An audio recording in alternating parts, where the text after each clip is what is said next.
Good morning student. आज मैं आपको क्षितिज के गद्य खंड में मानवीय करुणा की दिव्य चमक पाठ पढ़ाने जा रही हूँ। इस पाठ को स्टार्ट करने से पहले मैं आपको इसके लेखक सर्वेश्वर दयाल सक्सेना जी के बारे में बताना चाहूँगी। सर्वेश्वर दयाल सक्सेना जी हिंदी साहित्य में बहुमुखी प्रतिभा के लेखक थे। मीन्स ये महान साहित्यकारों में जाने जाते हैं। इनका जन्म सन 1927 में बस्ती उत्तर प्रदेश में हुआ था। इनकी उच्च शिक्षा इलाहाबाद में हुई थी। यहीं से उन्होंने बीए और एमए की शिक्षा प्राप्त की थी और अपने जीविकोपार्जन के लिए अध्यापन कार्य शुरू किया था। इसके बाद ये दिनमान में सहायक संपादक और बाल पत्रिका पराग के संपादक बने। सन 1983 ईस्वी में इनका आकस्मिक निधन हो गया। आकस्मिक निधन का मतलब अचानक इनकी डेथ हो गई। मैं आपको इनकी रचनाओं के बारे में बताना चाहूँगी। इन्होंने साहित्य के विभिन्न विधाओं पर रचनाएं की। ये कवि, कहानीकार, उपन्यासकार, नाटककार और निबंधकार के रूप में जाने जाते हैं। इनकी समस्त रचनाएं इस प्रकार से हैं। उपन्यास में पागलों का कुत्ता, सोया हुआ जल। कहानी संग्रह लड़ाई। कविता संग्रह में काठ की घंटियां, कुआनो नदी, जंगल का दर्द, खूंटियों पर टंगे लोग। नाटक में बकरी। बाल साहित्य में भौं भौं खौं खौं, बतूता का जूता, लाख की नाक। लेख संग्रह में चर्चे ही चरखे। ये सब प्रसिद्ध हैं। इनकी इन रचनाओं में खूंटियों पर टंगे लोग के लिए इनको साहित्य अकादमी पुरस्कार दिया गया। इनकी भाषा बहुत ही सरल है। ज़्यादातर इनकी रचनाओं में मध्यम वर्गीय जीवन की महत्वाकांक्षाओं, संघर्ष, शोषण इत्यादि देखने को मिलते हैं। तो चलिए मैं इस पाठ को स्टार्ट करने जा रही हूँ। मानवीय करुणा की दिव्य चमक। सबसे पहले हम समझेंगे इस चैप्टर के नाम का अर्थ। मानवीय करुणा। मानवीय मतलब इंसानी भाव जिसको कहते हैं। करुणा मीन्स दया की दिव्य चमक। कि यहाँ पे मानवीय करुणा की दिव्य चमक, इंसानों के लिए जो मन में दया भाव रखा जाता है उसकी दिव्य चमक। यहाँ पे किसी एक ऐसी पर्सनालिटी का जिक्र किया है लेखक ने जो काफी जाने माने इंसान हैं। उन्हीं के लिए इस चैप्टर का नाम मानवीय करुणा की दिव्य चमक रखा गया। कि उनकी जो पर्सनालिटी थी, उनका जो व्यक्तित्व था वो मानवीय भावों से भरा हुआ था। मतलब उनके अंदर इंसानों के लिए दर्द, दया, इमोशंस सब कुछ था। तो एक ऐसी ही पर्सनालिटी है जिसका नाम है फादर कामिल बुल्के। आज ये पूरी कहानी को हम इन्हीं फादर कामिल बुल्के के बारे में ही समझेंगे। तो मैं सबसे पहले आपको फादर कामिल बुल्के के बारे में थोड़ा सा जानकारी देना चाहूँगी कि फादर कामिल बुल्के बेल्जियम के रैम्स चैपल शहर से रिलेटेड थे। उनका मन वहाँ नहीं लगा तो वो भारत आ गए। भारत में ये काफ़ी वर्षों तक रहे। भारत से इनका विशेष लगाव था, यहाँ आए और यहीं के होके रह गए। जन्म भले ही उनका रेम्स चैपल में हुआ था, लेकिन इनका अंतिम समय मीन्स इनकी मृत्यु भारत में ही हुई। इन्होंने यहीं से रह के अपना अध्यापन कार्य किया। इन्होंने यहाँ से एमए किया इलाहाबाद यूनिवर्सिटी से। हिंदी विषय को लेकर के इनके अंदर एक विशेष लगाव था, खास तौर से एक लगाव था। हिंदी के लिए भी इन्होंने अपना काफ़ी योगदान दिया। तो मैं इस चैप्टर में आपको फादर कामिल बुल्के के बारे में बताना चाहूँगी कि लेखक ने इसमें फादर कामिल बुल्के जी के बारे में क्या बताया है। तो चलिए हम ध्यान से सुनते हैं कि मानवीय करुणा की दिव्य चमक सर्वेश्वर दयाल सक्सेना जी का एक संस्मरण है। संस्मरण का मतलब ये कामिल बुल्के यानी कि फादर कामिल बुल्के के साथ बिताए हुए वक्त की याद है। जैसे मैंने आपको इसके पिछले वीडियो में यात्रा वृत्तांत बताया था कि जहाँ हम यात्रा का वर्णन करते हैं वो यात्रा वृत्तांत कहलाता है। उसी तरीके से ये कहानी हमारा संस्मरण है, जिसमें सर्वेश्वर दयाल सक्सेना जी ने फादर कामिल बुल्के के साथ बिताए हुए हर बातों का जिक्र अपने इस संस्मरण में किया है। फादर कामिल बुल्के के बारे में उन्होंने बताया, सर्वेश्वर दयाल सक्सेना जी ने, कि फादर कामिल बुल्के बेल्जियम के रेम्स चैपल से रिलेटेड थे। वो जन्मे तो भले ही बेल्जियम में थे। रेम्स चैपल जो कि ज़्यादातर गिरजा, पादरियों, धर्म गुरुओं, संतों की भूमि कही जाती है। इसका कहने का सेंस ये है कि यहाँ पे धर्म का वर्चस्व है, धर्म का बोलबाला है, मतलब ये एक प्रकार से पवित्र शहर है।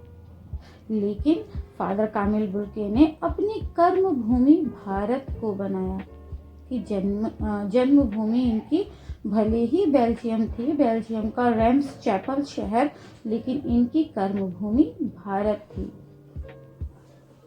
फादर कामिल बुल्के का पूरा जीवन एक सन्यासियों जैसा बीता, लेकिन इनके अंदर एक मिला जुला इंसान था। मिला जुला इंसान का मतलब कहेंगे कि ये भले ही एक सन्यासी थी। सन्यासी का मतलब इन्होंने शादी नहीं की थी, अपना अकेले ही रहे, लेकिन अगर देखा जाए तो पारंपरिक अर्थ में ये सन्यासी नहीं थे। सन्यासी का मतलब होता है जो सब कुछ छोड़ करके ईश्वर की भक्ति में लीन हो जाता है।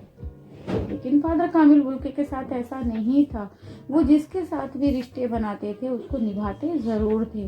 कहने का सेंस, किसी के लिए अगर उनके मन में दया भाव आते थे तो वो अंतिम समय तक जिससे भी मिल लेते थे उनके साथ उनका व्यवहार बहुत अच्छा रहता था। और हमारे लेखक के साथ इनके अंतरंग संबंध थे, मतलब बहुत ही ज़्यादा ये जुड़े हुए थे।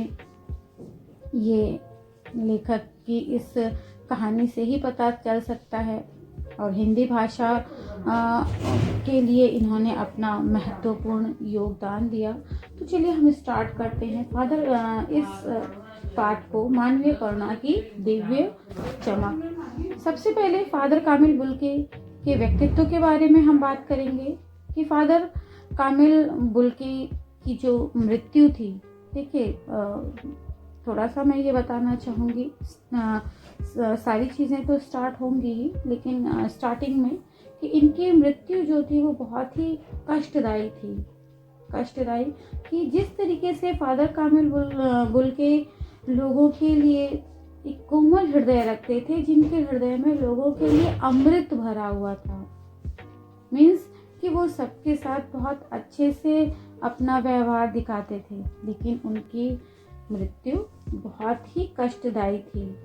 इनकी मृत्यु जहरवाद से हुई थी। ये एक प्रकार का घाव होता है, गैंग्रीन नाम से है ये जहरवाद घाव, कि ये घाव से इनके पूरे शरीर में जहर फैल गया था, इससे उनकी मृत्यु हुई थी। ईश्वर में इनकी बहुत आस्था थी, क्योंकि इसी वजह से ये रेम्स चैपल छोड़ करके भारत आए। ये हमेशा एक पादरियों की तरह, पादरी आप समझते हैं, जो लंबा सफ़ेद कपड़ा पहनते हैं, एक चोंगा जिनका एक लंबे चोंगे से जो ढके रहते हैं। तो फादर कामिल बुल्के का जो पहनावा था वो ऐसा ही था। वो पादरियों के लंबे चोंगे से ढके रहते थे। रंग इनका गोरा था। सफ़ेद भूरी दाढ़ी, बियर्ड जिसको कहते हैं, वो उनके चेहरे पे थी। इनकी आंखें नीली थीं और कुछ इनका जो व्यक्तित्व था वो बहुत ही प्यार भरा था।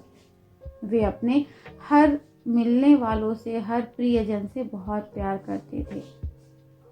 लेखक ने ये सारी बातें इसलिए बताई क्योंकि इनके इस प्रेम के साक्षी स्वयं लेखक 35 साल तक रह करके इन्होंने महसूस किया। यानी सर्वेश्वर दयाल सक्सेना जी ने फादर कामिल बुल्के के साथ 35 साल तक रह के उनके प्यार को महसूस किया। उनकी मुलाकात की याद उनके मन में हमेशा भरी रहती थी। लेखक को फादर कामिल बुल्के के साथ बिताए हुए हर पल याद थे। अब हम देखेंगे फादर कामिल बुल्के और परिमल से रिश्ता। तो सबसे पहले मैं आपको बताना चाहूँगी परिमल क्या है। परिमल एक साहित्यिक संस्था थी जहाँ पे नए युवा वर्ग के कवि, लेखक सब जाकर के चर्चा किया करते थे। चर्चा किस पे? साहित्य पे। तो ये इलाहाबाद की एक साहित्यिक संस्था थी।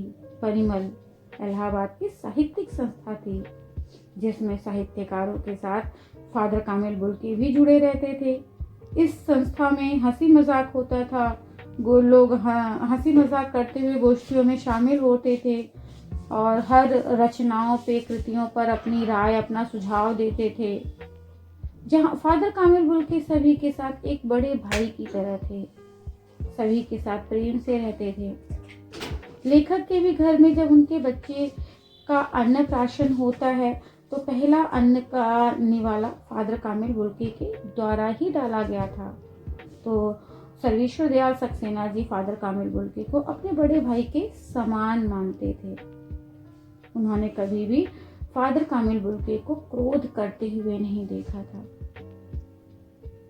अब हम फादर बुल्के की पारिवारिक पृष्ठभूमि पे गौर करेंगे कि उनके परिवार में कौन कौन लोग थे। तो फादर कामिल बुल्के ऐसा नहीं था कि वो अकेले थे इस वजह से भारत आ गए। उनका एक भरा पूरा परिवार था। उनके परिवार में 2 भाई, 1 बहन, उनकी माँ और पिताजी थे। फादर कामिल बुल्के ने रेम्स चैपल मीन्स बेल्जियम के रेम्स चैपल से ही उन्होंने इंजीनियरिंग की थी। और जब इंजीनियरिंग का लास्ट ईयर था, अंतिम वर्ष था, तो अचानक से उनके मन में सन्यासी बनने की इच्छा जाग गई। कि जब लेखक ने उनसे पूछा कि उनको अपने जन्मभूमि की याद आती है, तो वो बहुत दुखी भी होते थे जब वो भारत आ गए थे। चाहे हम कहीं भी जाएं, लेकिन अपनी जन्मभूमि हमेशा प्यारी होती है। तो फादर कामिल बुल्के हमेशा लेखक से कहते थे कि बेल्जियम में रेम्स चैपल मेरी जन्मभूमि है, मुझे मेरी माँ की याद आती है। और वो अपने माँ की उनकी माँ जो है वो रेम्स चैपल से उनको चिट्ठियाँ लिख करके भारत भेजा करती थी, जिसे वो अपने दोस्त डॉक्टर रघुवंश को दिखाया करते थे। उनके पिता एक व्यवसायी थे, मीन्स उनका एक व्यवसाय था। भाई उनके पादरी थे। यहाँ भारत आने के बाद ये 2 से 3 बार अपने परिवार से मिलने बेल्जियम गए थे, लेकिन भारत आने की जो उनकी इच्छा थी, उनका ये मानना था, ये ईश्वर की मर्जी थी, जिस वजह से वो बेल्जियम छोड़ करके भारत आ गए। इनकी माँ ने भविष्यवाणी भी की थी, क्योंकि फादर बुल्के का कभी भी अपने घर में मन नहीं लगता था। ये हमेशा ही ईश्वर में लीन रहते थे, मीन्स चर्च में जाया करते थे, क्योंकि रेम्स चैपल पूरा एक कहते हैं ना पवित्र जगह थी, जहाँ पे पादरी, गिरजाघर, इन सब का की भरमार थी। तो वो सारा जो इफेक्ट था वो फादर कामिल बुल्के के ऊपर पड़ता था। तो ये सब देखते हुए उनकी माँ ने भविष्यवाणी कर दी थी कि लड़का ये हाथ से चला गया। जैसे होता है ना कि कोई बच्चे कंट्रोल में नहीं होते तो पेरेंट्स बोलते हैं कि ये तो हाथ से निकल गया। तो उस तरीके से उनकी माँ ने भी उनके बचपन में ही भविष्यवाणी कर दी थी कि ये लड़का हाथ से निकल गया। और सचमुच में वो बात सही भी हुई कि इंजीनियरिंग करने के बाद, मीन्स कि इंजीनियरिंग का लास्ट ईयर था, अंतिम वर्ष था, ये पढ़ाई छोड़ करके सन्यासी बनने के लिए चर्च में धर्म गुरु के पास चले गए और वहाँ उन्होंने भारत जाने की बात की। मीन्स कि रेम्स चैपल में ही जब ये चर्च में सन्यासी बनने के लिए गए जिस धर्म गुरु के पास, तो उन्होंने सबसे पहली शर्त रख दी कि वो भारत जाके रहना चाहते हैं। तो उनको भारत भेजने की शर्त मान ली गई। फादर कामिल बुल्के भारत आ गए। यहाँ पे ये 2 साल तक जीसेट संघ में पादरियों के बीच रह करके धर्म की पढ़ाई करते रहे। देखिए, इनका ये मैं हर बार बोल रही हूँ कि इनका धर्म से ज़्यादा लगाव था। तो ये यहाँ पे भी आकर के जीसेट संघ में इन्होंने 2 साल तक पादरियों के बीच रह के धर्माचार की पढ़ाई की। फिर इन्होंने 9 से 10 वर्ष तक दार्जिलिंग में पढ़ाई की। कोलकाता से इन्होंने बीए किया और इलाहाबाद में आकर इन्होंने एमए किया। जिस वक्त इन्होंने इलाहाबाद में एमए किया, उन दिनों हिंदी विभाग के जो अध्यक्ष थे उनका नाम धीरेन्द्र वर्मा था। उन्होंने फादर कामिल बुल्के ने डॉक्टर धीरेन्द्र वर्मा के ही अंडर में रह करके रिसर्च किया था। उस वक्त इलाहाबाद यूनिवर्सिटी का नाम प्रयाग विश्वविद्यालय था। तो प्रयाग विश्वविद्यालय में ही हिंदी विभाग में रह करके 1950 में इन्होंने रिसर्च किया और इनके जो रिसर्च का टॉपिक था वो था राम कथा, उत्पत्ति और विकास। देखिए, ये बात आपको सोच करके आश्चर्य लगेगा कि एक विदेशी इंडिया में आकर के वो भी हिंदी सब्जेक्ट से रिसर्च कर रहा है।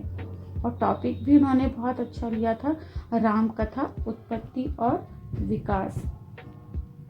यहाँ पे उन्होंने इस पे पूरा शोध किया 1950 में। फिर उन्होंने एक प्रसिद्ध लेखक थे मातर लिंक, उनका जो प्रसिद्ध नाटक था ब्लू बर्ड, उस ब्लू बर्ड का उन्होंने हिंदी रूपांतर किया। फादर कामिल बुल्के ने मातर लिंक के प्रसिद्ध नाटक ब्लू बर्ड का हिंदी रूपांतर नील पंक्षी के नाम से किया।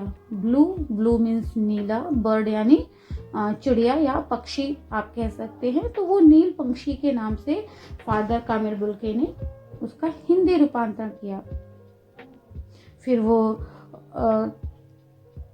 रांची में ये सेंट जेवियर्स कॉलेज रांची में हिंदी तथा संस्कृत विभाग के ये विभागाध्यक्ष भी रहे और उन्होंने अपना प्रसिद्ध अंग्रेजी हिंदी कोश तैयार किया।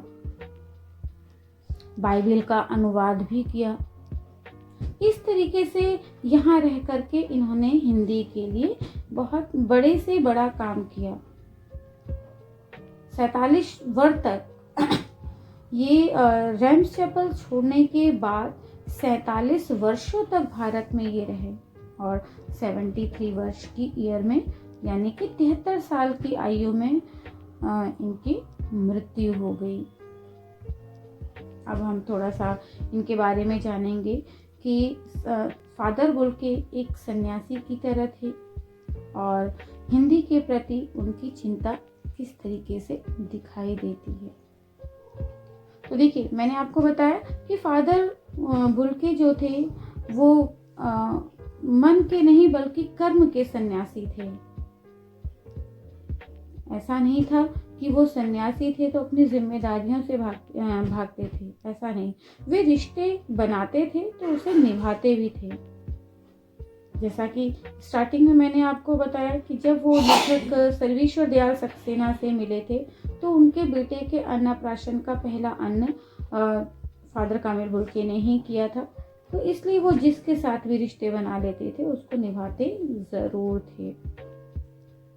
सबसे बड़ी बात कि फादर कामिल बुल्के को हिंदी को राष्ट्रभाषा के रूप में देखने के लिए चिंता लगी रहती थी। वो चाहते थे कि हिंदी राष्ट्रभाषा के रूप में देखी जाए। वो हिंदी को राष्ट्रभाषा बनाने के लिए बड़े अकाट्य तर्क देते थे। अकाट्य तर्क का मतलब ऐसे तर्क जो काटे ना जा सके। वे बहुत कभी कभी उनको बहुत दुख होता था और उनके दुख का ये कारण होता था कि उन्होंने देखा था कि हिंदी बोलने वाले हिंदी की ही उपेक्षा करते थे। तो इन सब चीज़ों को देख करके वो बहुत झुंझलाते थे। उनके लिए काफ़ी तकलीफ वाली बात थी कि कैसे हिंदी भाषी के लोग हिंदी को इग्नोर करते हैं। फिर भी वो हिंदी को आगे बढ़ाने के लिए हर संभव प्रयास करते थे। बड़े बड़े मंच पे जाया करते थे और इसके ऊपर तर्क वितर्क किया करते थे। फादर कामिल बुल्के की अंतिम समय की बात अब मैं करूँगी कि जब उनकी मृत्यु हुई और उनका पूरा अंतिम संस्कार किया गया। फादर कामिल बुल्के की जो मृत्यु थी वो मैंने आपको बताया कि जहरबाद से हुई थी, जो ऐसी बीमारी जो किसी को पता नहीं चल पाई। फादर कामिल बुल्के की मृत्यु पे काफ़ी लोग आए थे। इनकी मृत्यु 18 अगस्त 1982 में हुई थी, यानी कि 18 अगस्त 1982 में। इनके शव को एक ताबूत में रख करके लाया गया और इसको निकलसन एक जगह का नाम है, दिल्ली में कश्मीरी गेट के निकलसन कब्रगाह में इनकी डेड बॉडी को रखा गया। हिंदी साहित्य के काफ़ी मशहूर लोग इनके उस अंतिम संस्कार में शामिल थे, जिनमें महान थे जैनेन्द्र कुमार, विजेंद्र स्नातक, अजीत कुमार, डॉक्टर निर्मला जैन और मसीही समुदाय के काफ़ी लोग थे, पादरीगण थे। सबसे बड़ी बात कि इनका जो अंतिम संस्कार में जो इनकी श्रद्धांजलि दी गई, वो भी जो प्रार्थना की गई, मसीही प्रार्थना जो की गई, वो हिंदी से की गई और लोगों ने नम आँखों के साथ, मतलब उनकी आँखों में आँखों में आंसू आए हुए थे लोगों की आँखों में, और लोगों ने नम आँखों से उनको श्रद्धांजलि अर्पित की। कि लोगों ने उम्मीद नहीं की थी। फादर कामिल बुल्के ने कभी सोचा भी नहीं था कि उनकी मृत्यु पर कोई रोएगा। इसलिए नहीं सोचा था क्योंकि वो एक दूसरे देश में थे, अपने देश में भी नहीं थे। लेकिन फिर भी लोगों ने उनको सम्मान दिया क्योंकि फादर कामिल बुल्के थे ही ऐसे कि लोगों ने उनको अपनी नम आँखों से उनकी मृत्यु पे उनकी विदाई की। कि इसमें कहा गया है कि नम आँखों को गिनना स्याही फैलाना है। नम आँखों को गिनना स्याही फैलाना है कि मतलब इतने लोग उनकी मृत्यु के समय शामिल थे, जिसको सोचा भी नहीं था कभी फादर कामिल बुल्के ने कि कोई उनको इस तरीके से सम्मान देगा। अनेक साहित्यकार शामिल हुए थे उनके अंतिम संस्कार में, अनगिनत लोग शामिल हुए थे। तो इस तरीके से फादर कामिल बुल्के जो मानवीय करुणा की दिव्य चमक कहे जाते थे। मानवीय करुणा की दिव्य चमक मतलब कि हमेशा लोगों के लिए उनके मन में प्रेम रहता था। उनकी उपस्थिति एक छायादार देवदार के वृक्ष के समान कहा गया है कि लोग वो लोगों के लिए हमेशा उनकी मदद करने के लिए खड़े रहते थे। लेखक के मन में उनकी याद हमेशा बनी रहती थी, क्योंकि उन्होंने लेखक के साथ काफ़ी अच्छा व्यवहार किया था, उनके साथ उनके अंतरंग संबंध थे। तो इस तरीके से उनकी याद को उन्हें याद करते हुए लेखक ने इस कहानी को, इस संस्मरण को लिखा, मानवीय करुणा की दिव्य चमक। तो उम्मीद है आप इस पाठ को समझ गए होंगे। बाकी मैं आपको इसके क्वेश्चन के ज़रिए और भी एक्सप्लेन कर दूंगी। तो क्वेश्चन आंसर के लिए आप वीडियो को देखिएगा और इस चैप्टर को फिर अच्छे से आप वीडियो को फिर से देख लीजिएगा। धन्यवाद।